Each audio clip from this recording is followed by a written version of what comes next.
ईक्षा Hindi classes में स्वागत है आपका। इस वीडियो में हम एवरेस्ट मेरी शिखर यात्रा का तीसरा भाग करेंगे और इसे समाप्त करने की चेष्टा करते हैं।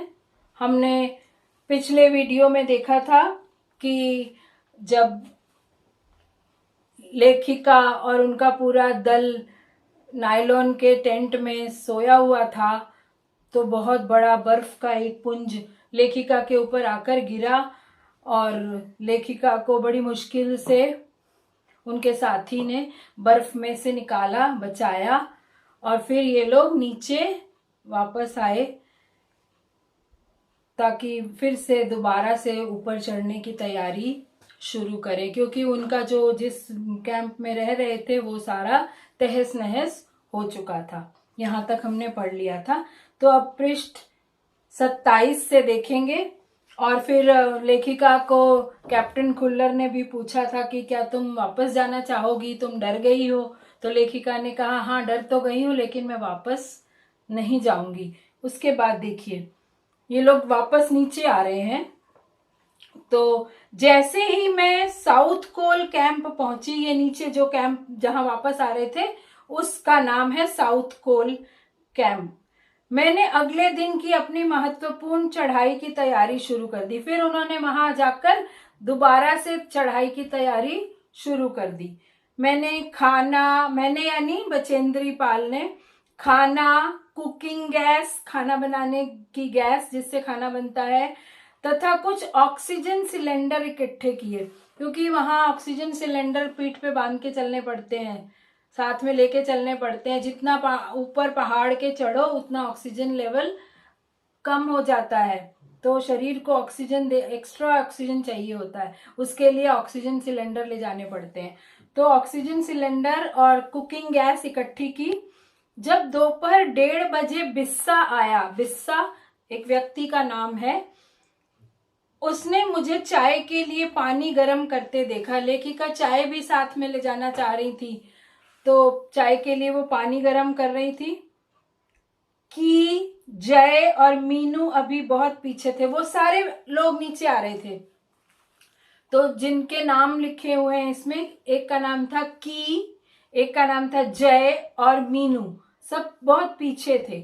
मैं चिंतित थी क्योंकि मुझे अगले दिन उनके साथ ही चढ़ाई करनी थी।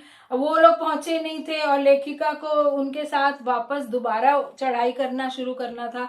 तो लेखिका को ये चिंता थी कि अगर वो समय पर नहीं पहुंचे तो फिर ये चढ़ाई कैसे करेंगे एक साथ। वे धीरे धीरे आ रहे थे क्योंकि वे भारी बोझ लेकर और बिना ऑक्सीजन के चल रहे थे। वो लोग धीरे धीरे आ रहे थे, ऑक्सीजन भी नहीं था उनके पास, और बहुत सारा सामान उठाकर वापस ला रहे थे क्योंकि वो टेंट तो उनका खराब हो गया था सारा। दोपहर बाद मैंने अपने दल के दूसरे सदस्यों की मदद करने और अपने एक थर्मस को जूस से और दूसरे को गर्म चाय से भरने के लिए नीचे जाने का निश्चय किया। तो लेखिका ने सोचा कि मैं अपने साथियों की कुछ सेवा कर देती हूँ जब तक वो लोग आएंगे। पूरा दिन पड़ा है, अभी दूसरे दिन चढ़ाई करनी थी, तो उसने सोचा कि मैं साथियों को जूस पिला दूं और साथ में चाय वाय पिला देती हूँ। जिनको चाय चाहिए वो चाय पी लेंगे, जिनको जूस पीना वो जूस पी लेंगे। तो वे एक थर्मस में, थर्मस कहते फ्लास्क को, फ्लास्क आप समझते हो, पुराने जमाने में लोग फ्लास्क को थर्मस कहते थे। तो एक फ्लास्क में उन्होंने जूस और दूसरे में गर्म चाय से भरने के लिए नीचे जाना पड़ता था उन्हें। जहां पर वो थी वहां पे ये सारी सुविधा नहीं थी, तो नीचे जाने का निश्चय किया। मैंने बर्फीली हवा में ही तंबू से बाहर कदम रखा, बर्फीली हवा चल रही थी, और जैसे ही उन्होंने बाहर अपने टेंट से बाहर कदम रखा, जैसे ही मैं कैंप क्षेत्र से बाहर आ रही थी, मेरी मुलाकात मीनू से हुई। तो ये लोग आ रहे थे जो धीरे धीरे आ रहे थे, उनमें से मीनू पहुंच गई पहले और मीनू से इनकी मुलाकात हुई जैसे ये बाहर निकली। की और जय अभी कुछ पीछे थे। मुझे जय जेनेवा स्पर की चोटी के ठीक नीचे मिला। जेनेवा स्पर एक चट्टान का नाम है, वहां पर बहुत बड़ी एक चट्टान है जिसका नाम है दो पहाड़ों के बीच में एक चट्टान है, वहां पर जिस एरिया में ये लोग गए हुए थे, वो उसका नाम है जेनेवा स्पर। तो वहां पर जय लेखिका को मिला था। जेनेवा स्पर की चोटी के ठीक नीचे, उसके नीचे जो उसकी चट्टान की चोटी थी, उसके नीचे वो मिला था। उसने कृतज्ञता पूर्वक चाय वगैरह पी ली। लेखिका तो चाय और जूस लेकर वहां पे जा रही थी, तो उसने लेखिका से कृतज्ञता पूर्वक लेकर चाय पी ली, यानी ग्रेटिट्यूड अपना दिखाकर, ग्रेटफुल होकर, उपकार मानकर उनका चाय वगैरह पी। लेकिन मुझे और आगे जाने से रोकने की कोशिश की, और उसने कहा कि तुम आगे मत जाओ, क्योंकि लेखिका सबकी सहायता कर रही थी कि जा जाकर जो जो आ रहा है ऊपर से नीचे उनको मैं चाय पिलाती जाऊंगी, रास्ते में जो जो मिलता जाएगा। तो लेकिन जय ने मना किया। चाय तो पी ली उनकी, लेकिन उन्होंने मना किया कि नहीं, आगे मत जाओ, क्योंकि बहुत बर्फीले तूफान चल रहे हैं। मगर मुझे की से भी मिलना था, की और पीछे रह गया था, तो इन्हें की से मिला था। थोड़ा सा और आगे नीचे उतरने पर मैंने की को देखा, की मिल गया उन्हें भी। वह मुझे देखकर हक्का बक्का हो गया कि ये क्या, ये क्यों आ रही है वापस इतनी बर्फीली तूफान में, इतनी ठंड में। तुमने इतनी बड़ी जोखिम क्यों ली बचेंद्री? उसने पूछा, की ने पूछा कि इतना इतना तुमने विपत्ति का सामना कैसे किया, इतना जोखिम कैसे उठा लिया? तुम्हें पता नहीं है इतने इतने बर्फीले तूफान चल रहे हैं, चट्टानें गिर रही हैं, बर्फ गिर रही है, तो तुमने जोखिम क्यों उठाया? जोखिम उठाना मुसीबत मोल ले लेना, विपत्ति का सामना करने लग जाना। मैंने उसे दृढ़ता पूर्वक कहा, मैं भी औरों की तरह एक पर्वतारोही हूँ। पर्वतारोही, पर्वत पर चढ़ने वाली महिला हूँ। सबकी तरह मैं भी वैसी ही पर्वत पर चढ़ने वाली हूँ, इसलिए इस दल में आई हूँ। इसीलिए मैंने इस अभियान दल को ज्वाइन किया है। शारीरिक रूप से भी ठीक हूँ, मेरी सेहत भी ठीक है, इसलिए मुझे अपने दल के सदस्यों की मदद क्यों नहीं करनी चाहिए? तो लेखिका जा जाकर पहाड़ों पर जो जो सब दल के लोग आ रहे हैं, कहाँ से आ रहे हैं, उनको सब पता चल रहा था। वहां जा जाकर चाय और जूस पिला रही थी। तो उसने कहा कि मैं भी और पर्वतारोहियों की तरह हूं, मुझे क्यों नहीं मदद करनी चाहिए, मैं तो सबकी मदद करूंगी। की हंसा तो की हंसी निकली और उसने पेय पदार्थ से प्यास बुझाई। उसने जूस पी लिया होगा और उसकी प्यास, पेय पदार्थ, पीने की चीज। लेकिन उसने मुझे अपना किट ले जाने नहीं दिया। जो किट इनके हाथ में थी, लेखिका के हाथ में, हो सकता है एक थैला हो जिसमें फ्लास्क होंगे, कुछ खाने की चीजें होंगी, वो सब उठाने नहीं दिया, उसने उठा लिया, की ने। थोड़ी देर बाद साउथ कोल कैंप से लाहटू और बिस्सा हमें मिलने नीचे उतर आए। अब ये लोग, लेखिका नीचे गई हुई थी। पहाड़ों में कई बार ऊपर जाने के लिए भी नीचे ढलान, कई बार जाना पड़ता है, फिर ऊपर जाना पड़ता है, तो कभी नीचे कभी ऊपर, इस तरह से ये लोग जा रहे थे। तो थोड़ी देर बाद साउथ कोल कैंप से लाहटू और बिस्सा, ये दोनों नाम है, हमें मिलने नीचे उतर आए, और हम सब साउथ कोल पर जैसी भी सुरक्षा और आराम की जगह उपलब्ध थी उस पर लौट आए। ये वापस साउथ कोल दूसरे कैंप में लौट आए। जैसी भी वहां आराम की, जैसी भी उपलब्धता थी, जैसी भी स्थिति थी, वहां आ गई। वहां से तो अच्छी थी, जो तहस नहस हो गया था उससे। साउथ कोल पृथ्वी पर बहुत अधिक कठोर जगह के नाम से प्रसिद्ध है। साउथ कोल जहां इन्होंने कैंप बनाया था, वो पृथ्वी पर किस नाम से प्रसिद्ध है? सबसे अधिक कठोर जगह, बहुत मुश्किल जगह। कठोर क्यों है? क्योंकि वहां बहुत बर्फीले तूफान आते हैं। अगले दिन मैं सुबह 4 बजे उठ गई, क्योंकि इनको अब असली चढ़ाई के लिए जाना था। 4 बजे नींद खुल गई इनकी। बर्फ पिघलाया और चाय बनाई। अब देखिए, इतना वहां पानी भी नहीं है, सब कुछ जम जाता है। तो बर्फ को पिघलाकर, बर्फ को पानी बनाया, पहले आग पे रखा होगा बर्फ को, उसके बाद उससे चाय बनाई। कुछ बिस्कुट और आधी चॉकलेट का हल्का नाश्ता करने के बाद, ये था उनका नाश्ता, कुछ बिस्किट खाए और आधी चॉकलेट खाई, और उसके बाद लगभग 5:30 बजे अपने तंबू से निकल पड़ी। 1.5 घंटे, 4 बजे उठी और 5:30 बजे नाश्ता वाश्ता करके चाय पी के तैयार होके अपने टेंट से निकल पड़ी। अंगदौर जी बाहर खड़ा था और कोई आसपास नहीं था। अंगदौर जी के साथ इन्होंने जाना था तो वो ही बाहर खड़ा था और कोई नहीं था।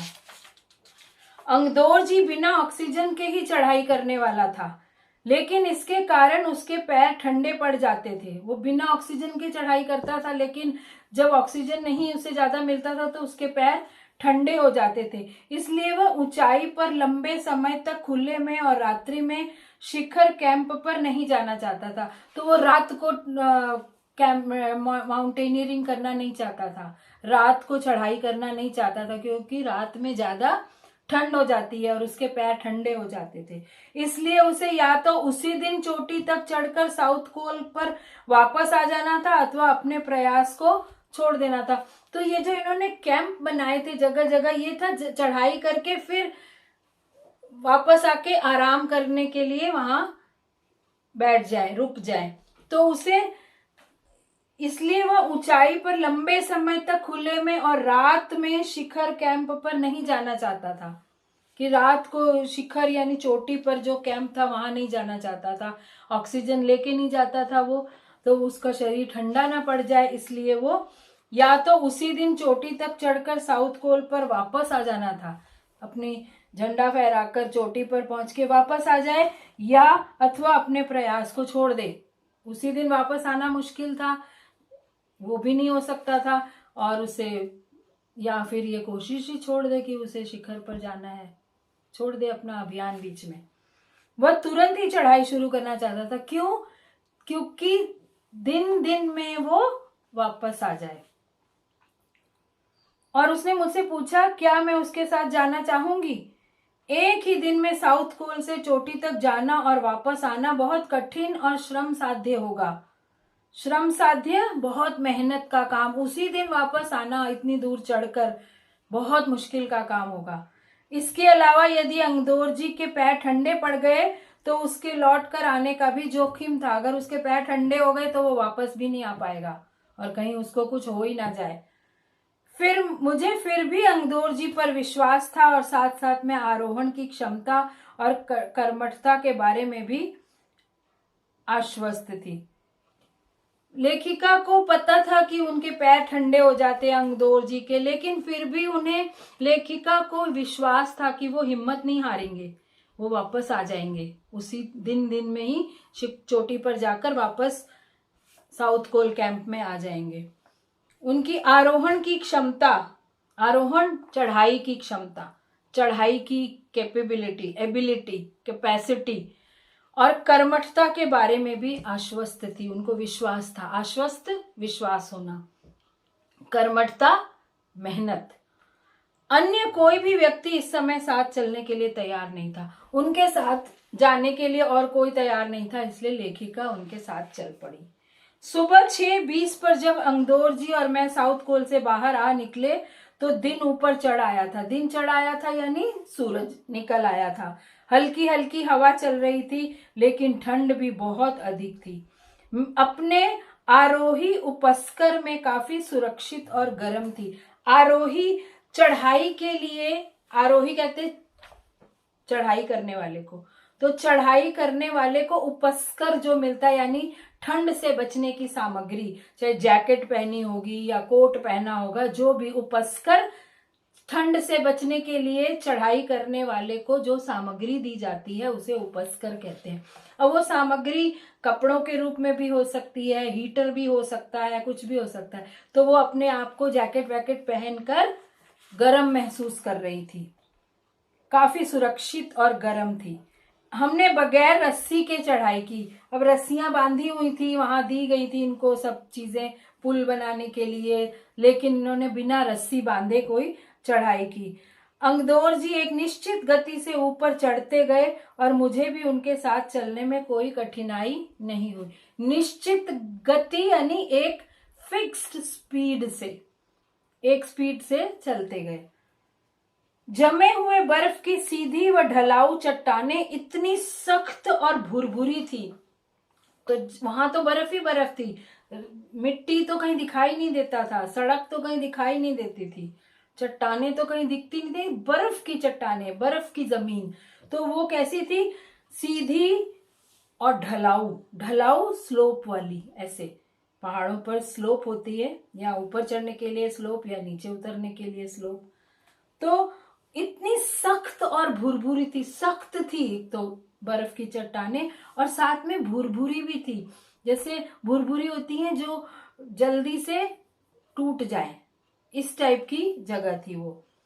मानो शीशे की चादरें बिछी हो, ऐसे लगता था बर्फ को देखकर जैसे शीशे की चादरें बिछाई गई हैं। हमें बर्फ काटने के फावड़े का इस्तेमाल करना ही पड़ा। अब वो लोग साथ में फावड़े लेकर गए थे। फावड़ा कहते हैं जिससे जमीन की खुदाई करते हैं। तो ये फावड़े ले लेकर चले थे, और जगह जगह पर उन्हें फावड़े चला चला कर बर्फ को हटाना पड़ता था चलने के लिए। मुझे इतनी सख्ती से फावड़ा चलाना पड़ा, जिससे कि उस जमे हुए बर्फ की धरती को फावड़े के दांत काट सके। जल्दी जल्दी चलाना पड़ा ताकि बर्फ को, वो फावड़े में दांत बने होते हैं लोहे के, वो जल्दी जल्दी बर्फ को काट सके। मैंने उस खतरनाक स्थलों पर हर कदम अच्छी तरह सोच समझकर उठाया। इतना खतरनाक रास्ता था, लेकिन लेखिका कहती बहुत सोच समझकर, देख देख कर हर कदम उठाती गई और चलती गई। 2 घंटे से कम समय में ही हम शिखर कैंप पर पहुंच गए। अंगदोर जी ने पीछे मुड़कर देखा और मुझसे कहा कि क्या मैं थक गई हूं? मैंने जवाब दिया नहीं, जिसे सुनकर वे बहुत अधिक आश्चर्यचकित और आनंदित हुए, खुश हुए कि एक महिला होते हुए भी ये थकी नहीं है। उन्होंने कहा कि पहले वाले दल ने शिखर कैंप पहुंचने में 4 घंटे लगाए थे, और यदि हम इसी गति से चलते रहे तो हम शिखर पर दोपहर 1 बजे तक पहुंच जाएंगे। मतलब हम जल्दी पहुंच रहे हैं। वो पहला वाला दल जो था उसने 4 घंटे लगाए थे। लाटू हमारे पीछे पीछे आ रहा था। अब ये भी एक व्यक्ति का नाम है। और जब हम दक्षिणी शिखर के नीचे आराम कर रहे थे, दक्षिणी शिखर यानी साउथ, जो चोटी है एवरेस्ट की, उसके साउथ में, वहां पर ये लोग थोड़ी देर के लिए बैठ के आराम कर रहे थे। वो लाटू हमारे पास पहुंच गया। थोड़ी थोड़ी चाय पीने के बाद हमने फिर चढ़ाई शुरू की। लाटू एक नायलॉन की रस्सी लाया था, इसलिए अंगदोर जी और मैं रस्सी के सहारे चढ़े, क्योंकि अब जितना ऊपर जा रहे हैं उतना चढ़ना मुश्किल है। तो वो बीच बीच में चट्टानों में, कील में रस्सियां ठोक देते थे, और ये लोग रस्सी को पकड़ पकड़ के चढ़ते थे, जबकि लाटू एक हाथ से रस्सी पकड़े हुए बीच में चला। उसने रस्सी अपनी सुरक्षा की बजाय हमारे संतुलन के लिए पकड़ी हुई थी। लाटू रस्सी को पकड़ के चल रहा था ताकि इन दोनों को, अंगदोर जी को और लेखिका को, सपोर्ट मिलता रहे, कहीं गिर न जाएं। उनके लिए लाटू रस्सी पकड़ पकड़ के चल रहा था। तो लाटू ने ध्यान दिया कि मैं इन ऊंचाइयों के लिए सामान्यतः आवश्यक 4 लीटर ऑक्सीजन की अपेक्षा लगभग 2.5 लीटर ऑक्सीजन प्रति मिनट की दर से लेकर चढ़ रही थी। लाटू ने देखा कि बचेंद्री पाल को हर मिनट 4 लीटर ऑक्सीजन चाहिए, लेकिन वो केवल 2.5 लीटर यूज कर रही हैं। तो उनको बहुत जोर लगाना पड़ रहा है सांस लेने में। मेरे रेगुलेटर पर जैसे ही उसने ऑक्सीजन की आपूर्ति बढ़ाई, तो उन्होंने इनके ऑक्सीजन के सिलेंडर में जो रेगुलेटर होता है उसको बढ़ा दिया, सप्लाई बढ़ा दी ऑक्सीजन की। तो मुझे महसूस हुआ कि सपाट और कठिन चढ़ाई भी अब आसान लग रही थी। इतनी कठिन और सीधी चढ़ाई भी अब सपाट सीधी लेखिका को आसान लगने लगी, क्योंकि उन्हें ऑक्सीजन पहले कम मिल रहा था, उन्होंने कम सेट किया हुआ था, तो अब उन्हें आसानी होने लगी। तो ये छोटी छोटी बातें वो बता रही हैं। दक्षिणी शिखर के ऊपर हवा की गति बढ़ गई थी। अब जैसे दक्षिणी शिखर में वो वहां पहुंचे हुए थे जहां उन्होंने आराम किया था, वहां हवा बहुत तेज, हवा की स्पीड बढ़ गई थी। उस ऊंचाई पर तेज हवा के झोंके भुरभुरे बर्फ के कणों को चारों तरफ उड़ा रहे थे। भुरभुरे आपको बताया ना, जो जल्दी से खिलर जाती, बिखर जाती है, उसके जैसे नमक बिखर जाता है, भुरभुरा होता है, ऐसे बर्फ के कण, भुरभुरे कण बिखर रहे थे, तो चारों तरफ उड़ रहे थे। जिससे दृश्यता शून्य तक आ गई थी, जिससे विजिबिलिटी, दृश्यता, विजिबिलिटी, दिखाई नहीं दे रहा, कुछ भी नहीं दिखाई दे रहा था। चारों तरफ केवल बर्फ के कण बिखरे हुए थे, जैसे ओस हो जाती है, कोहरा हो जाता है, इस तरह से। अनेक बार देखा कि केवल थोड़ी दूर के बाद कोई ऊंची चढ़ाई नहीं है, ढलान एकदम सीधा नीचे चला गया है। अब ऊपर जाने के लिए इनको पहले नीचे जाना पड़ा। थोड़ी दूर बाद देखा कि ऊंचाई दिखाई नहीं दे रही, कहीं पहाड़ ऊंचाई की तरफ नहीं है, सारी ढलान ही ढलान है। ढलान पे जाके फिर ऊपर जाना होता है, ये पहाड़ों में ऐसा होता है। मेरी सांस मानो रुक गई थी। मुझे विचार कौंधा कि सफलता बहुत नजदीक है। उन्हें लगा कि हम पहुंचने वाले हैं शिखर पर। किसके शिखर पर? एवरेस्ट के शिखर पर। और इन्हें विचार कौंधा, विचार चमका, विचार एकदम से आया दिमाग में और उनकी सांस रुक गई। जब जब हम कोई सफलता पाने लगते हैं तो अपने आप ऐसे सांस रुक जाती है। 23 मई 1984 के दिन दोपहर के 1:07 पर मैं एवरेस्ट की चोटी पर खड़ी थी। एवरेस्ट, वो डेट लेखिका को पूरी याद है। एवरेस्ट की चोटी पर पहुंचने वाली मैं प्रथम भारतीय महिला थी। एवरेस्ट शंकु की चोटी पर इतनी जगह नहीं थी कि दो व्यक्ति साथ साथ खड़े हो सके। एवरेस्ट की चोटी इस तरह कोण की तरह थी, बिल्कुल कोण की तरह। और जो इसकी शंकु कहते हैं, बिल्कुल कोण का बिल्कुल ऊपरी हिस्सा, नोक, चोंच, उसमें इतनी भी जगह नहीं थी कि दो व्यक्ति साथ में खड़े हो सके। चारों तरफ हजारों मीटर लंबी सीधी ढलान को देखते हुए हमारे सामने प्रश्न सुरक्षा का था। चारों ओर केवल सीधी ढलान, सीधा स्लोप, ऐसे भी नहीं, बिल्कुल इस तरह का स्लोप। और ऐसे लग रहा था कि अब हम सुरक्षित नहीं हैं। हमने पहले बर्फ के फावड़े से बर्फ की खुदाई कर अपने आप को सुरक्षित रूप से स्थिर किया। वो इसलिए हो गया था ऐसा कि वहां बर्फ जम गई थी। ऐसा नहीं है कि शिखर पर कोई खड़ा नहीं हो सकता, वो बर्फ जम कर बिल्कुल इस तरह से स्लोप बना दिया था कि वहां पर खड़े होना भी मुश्किल था। तो उन्होंने बर्फ काट काट कर उसको थोड़ा सा सपाट किया, नोक को कम किया और उसको सुरक्षित रूप से स्थिर किया। इसके बाद मैं अपने घुटनों के बल बैठी। फिर वो वहां बैठ गई घुटनों के बल, नील डाउन होकर, बर्फ पर अपने माथे को लगाकर, माथा लगाया, झुकी, प्रणाम किया और मैंने सागर माथे के ताज का चुंबन लिया। सागर माथा नाम दिया था नेपाल में एवरेस्ट को, उसको चुंबन दिया, उस पर किस किया और बिना उठे ही मैंने अपने थैले से दुर्गा माँ का चित्र और हनुमान चालीसा निकाला। तो देखिए, हम भारतीय लोग, हिंदुस्तानी लोग हर सफलता पर ईश्वर को धन्यवाद देते हैं, उसके बिना कुछ नहीं हो सकता। तो ये लेखिका बता रही है, वो अपने साथ दुर्गा माता का चित्र, हनुमान चालीसा भी लेकर गई थी और वो सब थैले में से निकाल कर उसको अपने साथ लाए लाल कपड़े में लपेटा, छोटी सी पूजा अर्चना की और इनको बर्फ में दबा दिया, वहां पे रखाई वो ईश्वर को, भगवान की सामग्री को वहां पर रख के आ गई।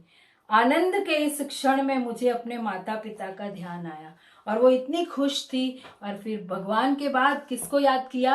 अपने माता पिता को। तो ये भी एक सीख मिलती है कि हमारे जीवन में हम जो कुछ भी हासिल करते हैं उसमें सबसे पहले ईश्वर का हाथ होता है और उसके बाद हमारे माता पिता के आशीर्वादों का। इसलिए हमेशा ईश्वर को और माता पिता को कभी नहीं भूलना चाहिए। जैसे मैं उठी, मैंने अपने हाथ जोड़े और मैं अपने रज्जू नेता रस्सी पकड़ने वाले नेता, रस्सी के साथ चलने वाले नेता, रज्जू कहते हैं रस्सी को, अंगदौर जी के प्रति आदर भाव से झुकी, क्योंकि वो इनको पकड़ के साथ साथ सहारा देते देते ले गए थे।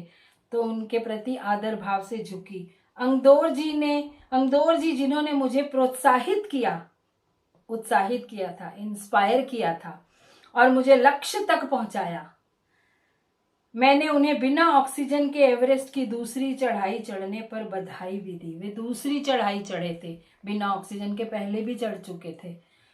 उन्होंने मुझे गले से लगाया और मेरे कानों में फुसफुसाया, दीदी तुमने अच्छी चढ़ाई की, मैं बहुत प्रसन्न हूँ।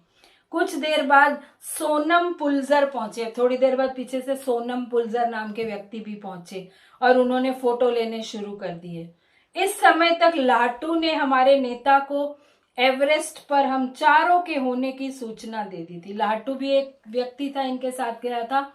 उसने इनके नेता जो थे मिस्टर खुल्लर, कर्नल खुल्लर को सूचना दे दी कि हम लोग एवरेस्ट पर पहुंच गए हैं, शिखर पर पहुंच गए हैं। तब मेरे हाथ में वॉकी टॉकी दिया गया और कर्नल खुल्लर हमारी सफलता से बहुत प्रसन्न थे। मुझे बधाई देते हुए उन्होंने कहा, मैं तुम्हारी इस अनूठी उपलब्धि के लिए तुम्हारे माता पिता को बधाई देना चाहूंगा। तुम्हारी अनूठी उपलब्धि, तुम्हारी अचीवमेंट, अनूठी, विचित्र, आश्चर्यचकित करने वाली तुम्हारी अचीवमेंट, उपलब्धि, तुम्हारी सफलता के लिए मैं तुम्हारे माता पिता को बधाई देना चाहता हूँ कि तुमने इतनी, क्यों माता पिता को बधाई देने की, तुमने इतनी अच्छी बेटी पैदा की है और तुमने बेटी को इतने अच्छे संस्कार दिए हैं, उसे इतना हिम्मती बनाया है, उसको इतना फोकस्ड बनाया है, उसको अपने लक्ष्य की प्राप्ति करने के काबिल बनाया है। ये तुम्हारे ही माता पिता के ही संस्कार होते हैं। जो हम जो कुछ भी करते हैं, बनते हैं, सफलता प्राप्त करते हैं, उसके पीछे हमारे माता पिता का बहुत बड़ा हाथ होता है। हमें कोई क्रेडिट नहीं लेना चाहिए।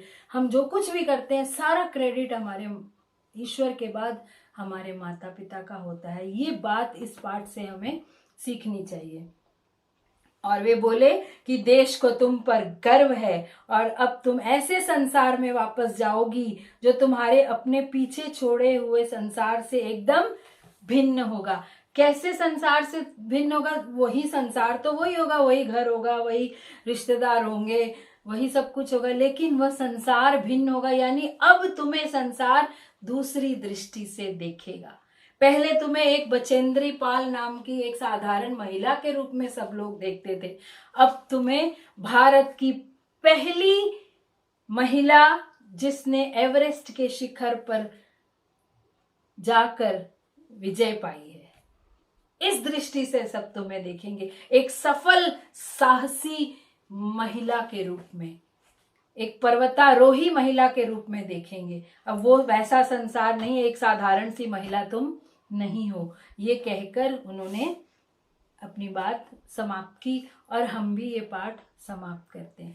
तो इस पाठ में हमने देखा कि अगर व्यक्ति चाहे वो स्त्री हो, पुरुष हो, लड़की हो, लड़का हो, कोई भी हो, अगर कोई चाहे जीवन में कुछ पाना, कुछ हासिल करना और वो ठान ले, हिम्मत ना छोड़े, तो सफलता पाकर ही रहता है। तो मुझे उम्मीद है कि आपको ये पाठ समझ आ गया होगा। ये मुश्किल है, बहुत अपनी ही तरह से लिखा गया है, अपने अनुभव। अब किसी के अनुभव के साथ हम रिलेट नहीं कर सकते हैं, क्योंकि एक तो नाम इस तरह के हैं इसमें जो हमें समझ नहीं आएंगे कि नाम है या किसी शब्द का अर्थ ढूंढना है। इसलिए मैंने आपको एक एक शब्द का अर्थ बता दिया है और अब आपको समझ आ गया होगा। आप प्रश्नों के उत्तर भी लिख सकते हो। अब आप एक बार इसको रीडिंग करोगे तो आपको सारा कुछ फिर से समझ में आ जाएगा। तो यहीं समाप्त करते हैं और चैनल को सब्सक्राइब कर दीजिए, लाइक और शेयर भी कीजिए।